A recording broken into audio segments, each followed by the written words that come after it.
கோட்டை தொகுதி பொதுமக்கள் அனைவருக்கும் என்னுடைய இதயமார்ந்த நன்றியை தெரிவித்துக் கொள்கிறேன். நடந்து முடிந்த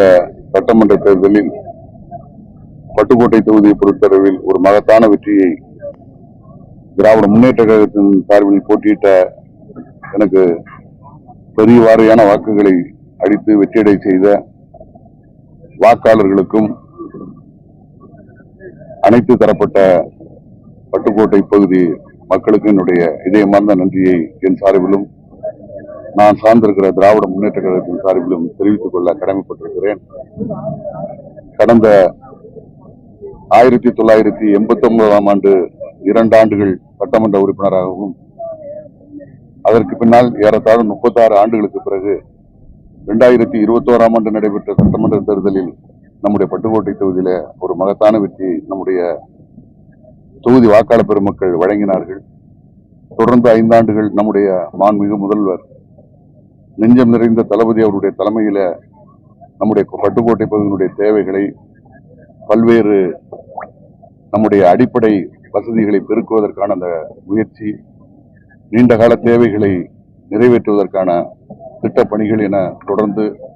5 ஆண்டுகள் ஒரு சிறப்பான ஆட்சியை நம்முடைய பட்டுக்கோட்டை சார்பிலையும் அந்த திட்டங்கள் நம்முடைய தொகுதிக்கு வந்திருக்கிறது. அந்த வகையில மீண்டும் திராவிட முன்னேற்ற கழக ஆட்சியை, கடந்த கால ஆட்சியை அங்கீகரிக்கிற வகையில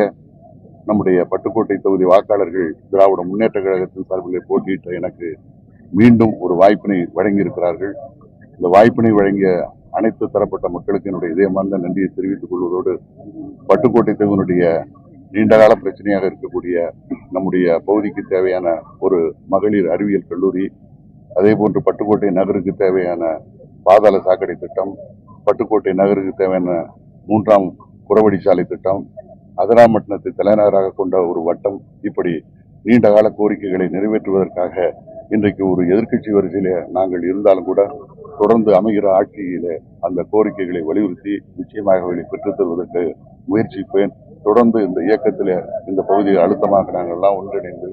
மீண்டும் இந்த பகுதியில கழகம் வெற்றி பெற நாளாந்த முயற்சி இந்த சட்டமன்ற உறுப்பினர் என்ற வகையில் அந்த பொறுப்பையும் முழுமையாக ஏற்றுக்கொண்டு பணியாற்றுவேன் என்பதை இந்த நேரத்திலே தெரிவித்து, அனைத்து தரப்பட்ட மக்களுக்கும், குறிப்பாக ஊடகவியலாளர்கள், பத்திரிகையாளர்கள், ஒரு சார்பு நிலை இல்லாமல்